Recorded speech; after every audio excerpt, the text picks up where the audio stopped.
Hello folks, welcome to today's video. So this is video number 3 of perfect squares and square roots.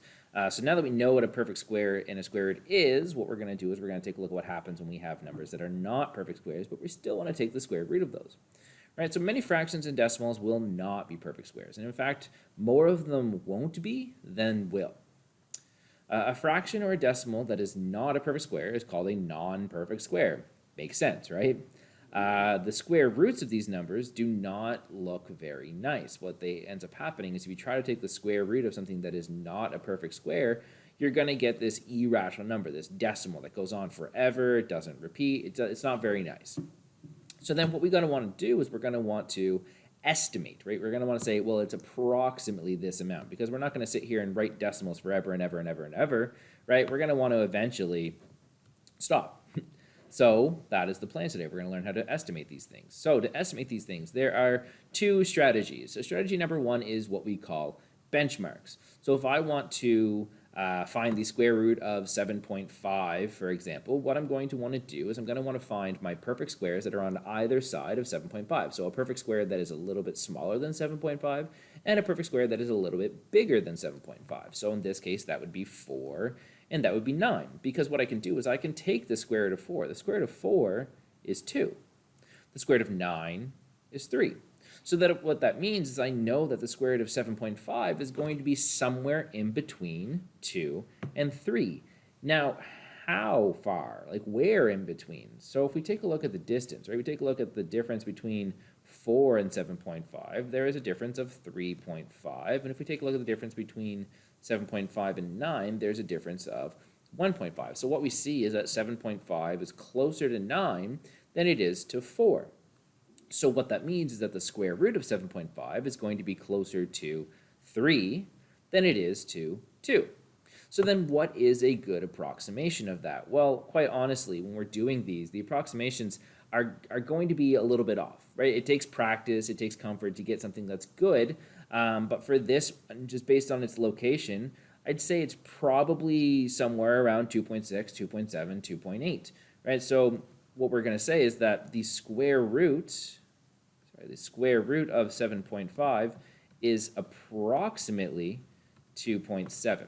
Now, if you had 2.6 or 2.8, I could see making an argument for that. So that's great, right? That's fine. But 2.7 is probably the best approximation here. And if we're not sure, what we can always do is use our calculator, right? So 7.5 and take its square root, and what we see is we get 2.738, which is approximately 2.7, right? Round to one decimal place, and we're pretty happy with that. So 2.7 is a really good approximation, right? Strategy number two, as was just demonstrated, we can always use the calculator, right? But that's not necessarily good enough. You won't be able to use the calculator all the time. You have to be able to approximate by using these benchmarks. Okay, well, what happens if I have a fraction now? Well, there's two ways of dealing with a fraction. So let's take a look at the first way, and then I'll show you another way here in a second. So the way that I like dealing with fractions is the square root of 8 over 5 is going to be an irrational number, right? If I had something like the square root of 9 over 4, well, that's not bad. The square root of 9 is 3, and the square root of 4 is 2. So 3 over 2 would be your answer here.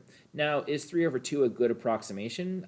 It may be, right? It's not bad, but the problem with fractions is not only am I changing the number, the numerator, the 8 and the 9, but I'm also changing the denominator. I have steps of 5, like breaking it up into groups of 5, and then I'm taking 8 of those, as opposed to breaking it up into groups of 4 and taking 9 of those. So by just approximating 8 over 5 to 9 over 4, it's not a great approximation. So what I like to do is I like to take this number that's in my denominator, this 25, and I want to turn it into a perfect square by multiplying it by itself.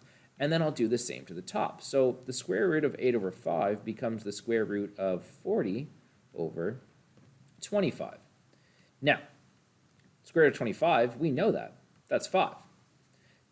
So what we have to do now is we have to use our benchmarks to approximate the square root of 40. So again, if I look at my kind of number line here, 40 lies between 36 and 49, right? And then the square root of 36 is 6, and the square root of 49 is 7. And 40 would be closer to 36, right? It'd only be a difference of 4 units as opposed to a difference of 9 units, right? So that what that means is that the square root of 40 is going to be closer to 6 than it is to 7. So something like 6.3.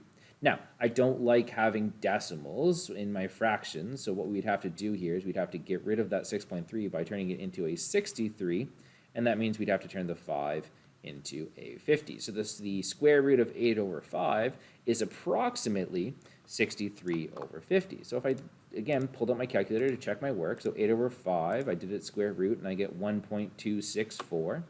Right, and then if I do 63 divided by 50, I get 1.26, right? So actually a really good approximation of this square root. So 63 over 50 would be my approximate value, right? Strategy number 2, we already know how to deal with decimals, so let's take that fraction and actually do the division. What is the approximate value of the square root of 3 over 10? Well, what is 3 divided by 10? 3 divided by 10 is 0.3. So then what I can do is I can find the approximate value of the square root of 0.3 and use that as my answer, right? So 0.3 lies between 0.25 and 0.36. And the square root of 0.25 is 0.5, and the square root of 0.36 is 0.6, right? So the square root of 0.3 is going to lie somewhere between 0.5 and 0.6, and it's almost right in the middle, right? That has a difference of 5 and a difference of 6, so pretty close to 0.55. And again, what we can do is we can always check our answer, right? So 3 over 10... and take its square root, 0.547, which would in fact round up to 0.55. So again, pretty good approximation. So here's another example problem. What if I asked you, well, here's the square roots, right? 10 and 11, give me a number that would have a square root that lies in between those. So what I could do with that is I could say, well, what is the perfect square that has a square root of 10? It's 100. And what is the perfect square that has a square root that is 11? It's 121. So what that means is I could find a number that has its square root between 10 and 11 by finding a number that is between 100 and 121. So it could be any of these. It could be 101, 102, 103, all the way up to 120. And all of those numbers would give me square roots that lie between 10 and 11. Okay, so let's quickly review what we've learned today.